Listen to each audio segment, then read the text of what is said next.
Hello and welcome to instant biology by doctor Neela. आज की video में हम बात करेंगे नीति आयोग की आई हुई कुछ वैकेंसीज के बारे में जो यंग प्रोफेशनल्स और कंसल्टेंट्स के लिए है। मैं वीडियो स्टार्ट होने के पहले ही बता देना चाहती हूँ कि ये फ्रेशर्स के लिए नहीं है। मास्टर्स रहना ज़रूरी है और 1 साल का एक्सपीरियंस मिनिमम होना ज़रूरी है। तो अगर आप इंटरेस्टेड है तो ज़रूर वीडियो देखते रहिए। वीडियो शुरू होने के पहले सभी से निवेदन है, चैनल को सब्सक्राइब कीजिएगा और वीडियो को शेयर कीजिएगा ताकि हम ज्यादा से ज्यादा स्टूडेंट्स तक ये न्यूज़ पहुंचा सके। आइए वीडियो शुरू करते हैं। अगर आप नीति आयोग के ऑफिशियल वेबसाइट पे आते हैं जो कि है नीति NITI.gov.in, तो आपको ये वाली पेज खुली मिलेगी। यहाँ पे आपको अ, ये जो है एडवर्टाइजमेंट जो स्क्रॉल हो रही है, नीति आयोग इनवाइट्स प्रोफेशनल्स, ये जो joint NITI Aayog mission for a विकसित भारत, ये वाली advertisement. Niti Aayog invites passionate individuals to apply for the role of consultants and young professionals for our aspirational district and block programs to bring about sustainable and holistic development of 112 aspirational districts and 500 aspirational blocks। यानी कि इसके जो पहले state wise NITI Aayog के vacancies निकल रही थी, ये जो है ये पैन इंडिया है। यानी कि ये कंबाइंड एक वैकेंसी है नीति आयोग की तरफ से। आप अगर किसी भी स्टेट में है इंडिया के, तो आप अप्लाई कर सकते हैं इसके लिए। बहुत सारी सेक्टर्स के लिए ये निकली है। All in all 500 aspirational blocks और 112 एस्पिरेशनल डिस्ट्रिक्ट्स के लिए ये सारे वैकेंसीज हैं। यानी कि आप अज्यूम कर सकते हैं 600 प्लस पोस्ट यहाँ पे रहेंगे। Candidates having specialization with field experience in data management analytics and projection, innovative agricultural practices, rural livelihoods, transformative educational initiatives, integrated health and nutrition strategies, इनमें से किसी में भी अगर आपका स्पेशलाइजेशन है और कोई फील्ड एक्सपीरियंस है तो आप जरूर अप्लाई कर सकते हैं। अगर आप इनमें से किसी में भी अपने मास्टर्स कर चुके हैं और आप एक्सपीरियंस है आपका, तो आप जरूर अप्लाई कर सकते हैं, हाईली प्रेफर्ड। या फिर अगर इनमें से किसी सेक्टर पे अगर आप काम कर चुके हैं, जैसे tourism, education, manufacturing, energy, urban, agriculture and allied health and nutrition, water and sanitization, MSME, skilling, livelihood and labour welfare, इनमें से किसी में भी अगर आप अपना पढ़ाई कर चुके हैं, आपका क्वालिफिकेशन है और आपका एक्सपीरियंस है, तो आप अप्लाई कर सकते हैं।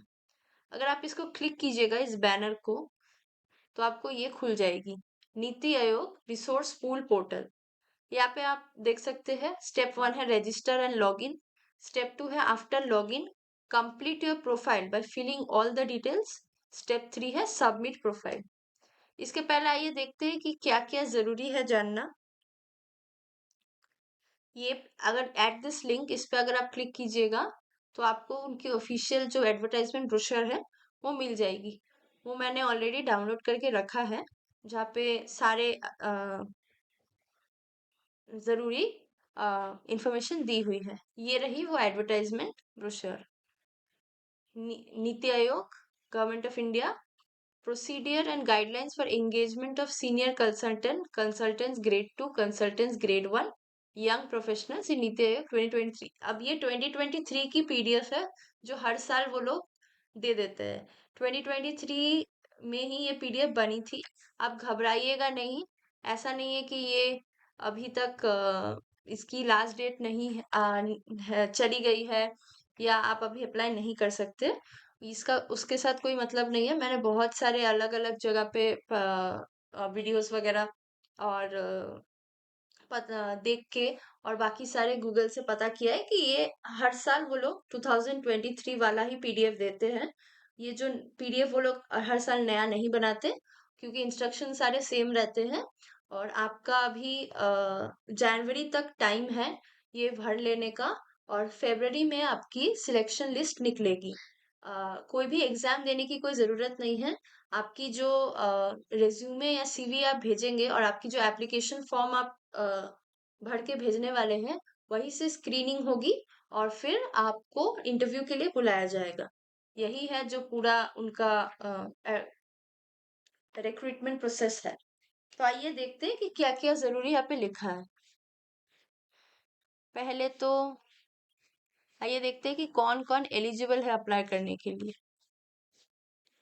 ये देखिए यहाँ पे दी हुई है 6.1 educational qualification. In general, following qualifications are required. However, any specific educational qualification may be prescribed as per actual requirement of the vertical या division. Essential है मास्टर्स डिग्री, ये नॉर्मल ग्रेजुएशन के लिए नहीं है।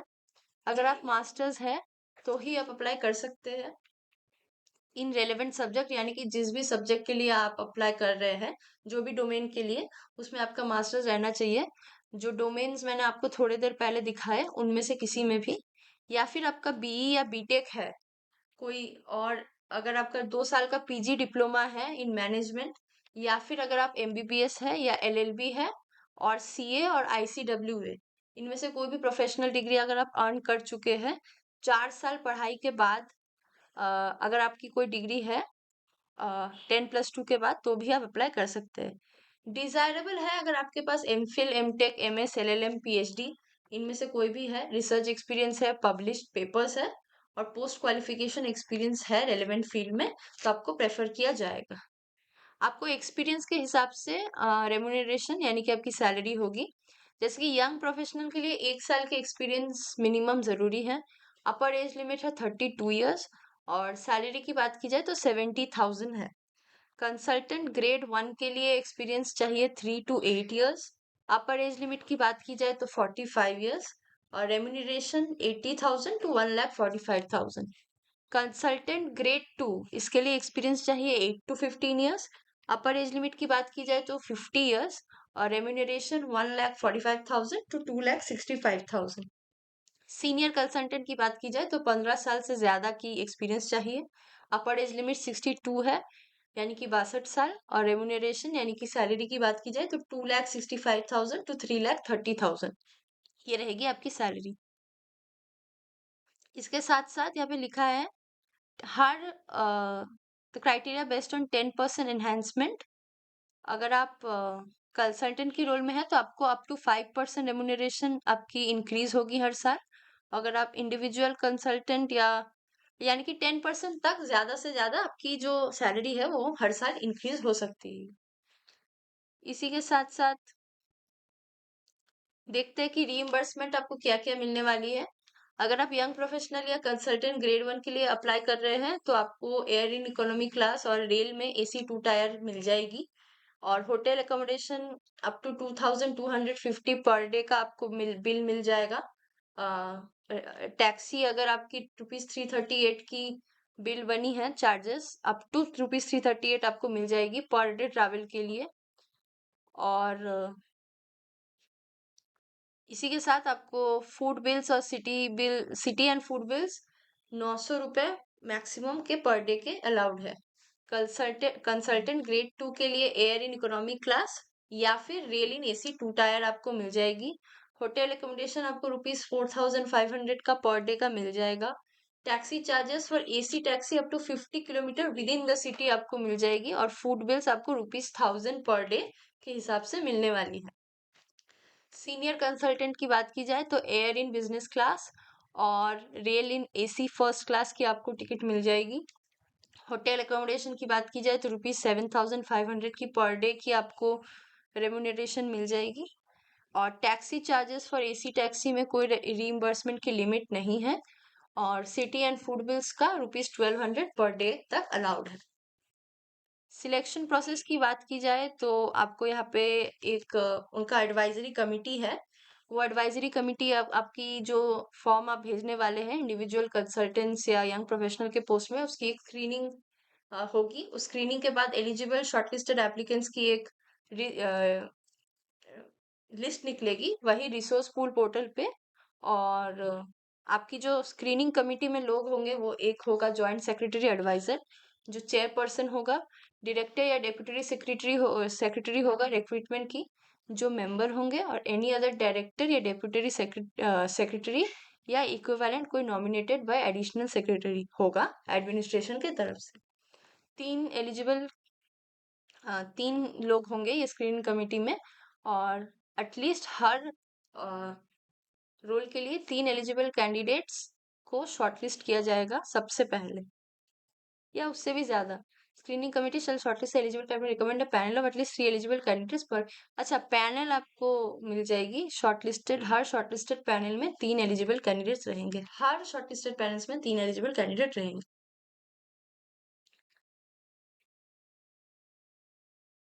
इसके साथ अगर लीव की बात की जाए तो यहाँ पे लिखी है, individual consultant shall be entitled to leave at the rate of 1.5 days of each completed month with no accumulation of leave beyond a calendar year on pro rata basis। यानी कि 1.5 days of each completed month में आपको leave, at the rate of 1.5 days of each completed month आपको leave मिलने वाली है। इसके बाद टैक्स डिडक्शन, पुलिस वेरिफिकेशन, ये सब भी पढ़ लीजिएगा अगर आप फॉर्म भर रहे हैं तो। ट्रेनिंग की बात की जाए तो ज्वाइनिंग के बाद 3 दिन आपकी इंडक्शन ट्रेनिंग होगी, जो जिसके लिए कोई पेमेंट की ज़रूरत नहीं है। और इसके साथ साथ कुछ एनेक्सर्स दिए हुए हैं। Consultancy contract for engagement of an individual consultant. Individual consultant के लिए अगर आप अप्लाई कर रहे हैं तो आपको ये जो फॉर्म है वो भरना पड़ेगा। और बाकी ड्यूरेशन की बात की जाए तो अ, अच्छा, ये पूरा एनेक्सर है, ये आपको भरना पड़ेगा। ड्यूरेशन शायद मैं देख रही थी 2 साल की है, 1 सेकंड। हाँ, जैसे कि मैं बता रही थी, duration of engagement, individual consultants will be engage for a fix period of 2 years which may be extended by 1 year।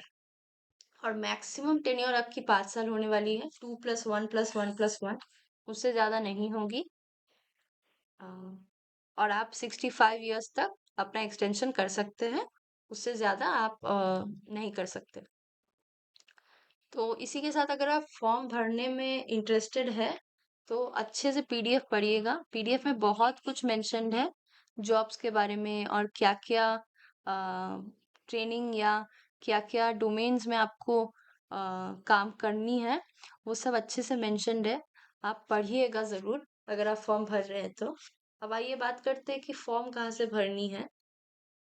तो जैसे कि मैंने कहा, अगर आप वो ब्रोश्योर अगर आप वो बैनर को क्लिक करते हैं तो ये वाली जो पेज है ये खुल जाएगी, workforindia.niti.gov.in। ये पेज आपकी खुल जाएगी, जो रिसोर्स पूल पोर्टल है इनकी। इसमें रजिस्टर एंड लॉगिन, सबसे पहले तो आपको रजिस्टर करना पड़ेगा। रजिस्टर आप यहाँ पे I have read all the above instructions में जाके प्रोसीड कीजिएगा तो रजिस्ट्रेशन की खुल जाएगी। ये रही आपकी पूरी रजिस्ट्रेशन। आप name, email, date of birth, security question answer, password डाल के, कैप्चा डाल के पहले रजिस्टर नाउ कीजिएगा। उसके बाद आपको बाकी डिटेल्स के लिए पूछेगा तो वो सब आपको भरना पड़ेगा। एक है यहाँ पे दी हुई, please carefully read all the instructions before submitting. इस पे क्लिक कीजिएगा तो सारे आपको पता चल जाएगा कि क्या क्या चाहिए। हाँ, तो ये है पूरा instruction for filling up the form on resourceful portal. पहले रजिस्ट्रेशन, फिर लॉगिन, फिर फिल पर्सनल डिटेल्स, फिर फिल एजुकेशनल डिटेल्स, फिर fill details about work experience, fill your preferences, कौन से डोमेन के लिए आप अप्लाई करना चाहते हैं वो प्रेफरेंस। फिर आपको डॉक्यूमेंट्स अपलोड करनी है, अदर डिक्लेरेशंस, प्रोफाइल सबमिट करना है, और फिर प्रिंट आउट निकालना है अपनी एप्लीकेशन की। रजिस्ट्रेशन में आपको नेम, ईमेल आईडी, कैंडिडेट की date of birth, security question, password, ये सब डालनी पड़ेगी। पर्सनल डिटेल्स में salutation, name of either parent, date of birth, address, mobile number, nationality, languages कौन से आप जानते हैं, और आपके एरियाज ऑफ एक्सपर्टाइज के बारे में आपको लिखना है। एजुकेशनल डिटेल्स जो है 10th के लिए, 12th के लिए, school, university, board, college, year of joining, year of completion, course types, percentage. In case of grade CGPA आपको वो परसेंटेज में कन्वर्ट करनी पड़ेगी अपने बोर्ड, इंस्टीट्यूट या यूनिवर्सिटी के हिसाब से। और सारे डिटेल्स देने के बाद क्लिक सेव बटन। और अगर आप पोस्ट ग्रेजुएशन कर रहे हैं या कोई आपकी हायर क्वालिफिकेशन है तो बेसिक क्वालिफिकेशन के बाद उसको ऐड कीजिएगा, ऐड की बटन रहेगी। वर्क एक्सपीरियंस में आपको वर्क एक्सपीरियंस डालना है। इंटर्नशिप या ट्रेनिंग को वर्क एक्सपीरियंस में नहीं दे सकते। वर्क एक्सपीरियंस मतलब आप कहीं पे काम कर रहे हो तो उसकी salary slip, income tax report वगैरह डालनी होगी। और वर्क पीरियड ओवरलैप नहीं करना चाहिए आपका एक का दूसरे के साथ। और एक्सपीरियंस सर्टिफिकेट आपको डालनी है वहाँ पे। Employer name, post held period, कि आपकी ड्यूटी की नेचर क्या थी, एम्प्लॉयर टाइप सब डालनी है और सेव करनी है जो सारे इन्फॉर्मेशन आप डालने वाले। फिर sector wise experience details, preference क्या है आपकी, नीति आयोग की जो लिस्टेड एरियाज है उसमें से कौन से डोमेन में आप इंटरेस्टेड है, सबसे पहले वो प्रेफरेंस आपको डालनी पड़ेगी। और आप कौन से पोजीशन के लिए अप्लाई कर रहे हैं वो जरूर डालिएगा, सीनियर कंसल्टेंट या कंसल्टेंट ग्रेड 2 या कंसल्टेंट ग्रेड 1 या young professional. Multiple selection can be done if eligible, अगर आप एलिजिबल है तो आप एक से ज्यादा के लिए सिलेक्ट कर सकते हैं। ये फ्री है एप्लीकेशन फॉर्म, आपको यहाँ पे कोई भी पैसे देने की ज़रूरत नहीं है। फिर डॉक्यूमेंट्स अपलोड करनी है। डॉक्यूमेंट्स जो जो चाहिए वो है डिग्री सर्टिफिकेट्स, आपकी लास्ट सैलरी स्लिप या लेटेस्ट इनकम टैक्स रिटर्न, सब पीडीएफ फॉर्मेट में, डिटेल्ड रिज्यूमे, फोटोग्राफ डालनी है आपको जो लेस देन 1 MB होना चाहिए, सिग्नेचर डालनी है आपको जो लेस देन 1 MB होना चाहिए। और फिर सारे को सेव करके draft button, please save as draft button. Other declarations अगर चाहिए हो तो आपको सब ये सब डालनी होगी, सिलेक्ट यस नो, यहाँ पे सबको सब कुछ आपको भरनी है। और इसी के साथ अगर आप भर रहे हैं तो जनरल इंस्ट्रक्शंस भी पढ़ लीजिएगा, प्रिंट आउट निकाल लीजिएगा एप्लीकेशन फॉर्म भरने के बाद। और अगर आपका कोई भी और वेब रिलेटेड इश्यूज है या क्लैरिफिकेशन की ज़रूरत है तो आप यहाँ पे nic@नीति@gov.in इसमें जाके अप्लाई कर, इसमें जाके आप अपनी जो यहाँ पे ईमेल कर सकते हैं अपनी जो भी आपको क्लैरिफिकेशन या कुछ भी अगर आपको पूछना है तो। और अगर आपकी कोई एडमिनिस्ट्रेटिव क्वेरीज है तो आप इस ईमेल में जाके admin1b-नीति@gov.in यहाँ पे जाके पूछ सकते हैं या फिर आप कांटेक्ट कर सकते हैं ये दी हुई नंबर पे। इसी के साथ आज की वीडियो यही एंड करते हैं। ये बहुत सारे वैकेंसीज है तो अगर आप फ्रेशर नहीं है, आपका एक्सपीरियंस है रिलेटेड डोमेन्स में तो ज़रूर अप्लाई कीजिएगा। और अगर आप इंटरेस्टेड है तो प्लीज़ अप्लाई कीजिएगा क्योंकि ये बहुत सारे पोस्ट के लिए है, बहुत सारे अलग अलग पैन इंडिया डिस्ट्रिक्ट और ब्लॉक्स के लिए है, तो आप अप्लाई कर सकते हैं। और आपकी जो इसकी जो शॉर्ट लिस्टेड स्क्रीनिंग के बाद जो एलिजिबल कैंडिडेट्स की शॉर्ट लिस्टेड वो आएगी, वो लगभग फरवरी तक आ जाएगी। उसके बाद आपको इंटरव्यू के लिए इंटिमिडेट कर दिया जाएगा। इसी के साथ आज की वीडियो यही एंड करते हैं। Thank you very much video देखने के लिए। अगर आपको अच्छी लगी हो तो वीडियो शेयर कीजिएगा और सब्सक्राइब कीजिएगा ताकि हम ज़्यादा से ज़्यादा स्टूडेंट्स तक ये सारे वीडियोस बना सकते हैं, बनाएं और ऐसे और इन्फॉर्मेशन आपको प्रोवाइड करें। Thank you very much.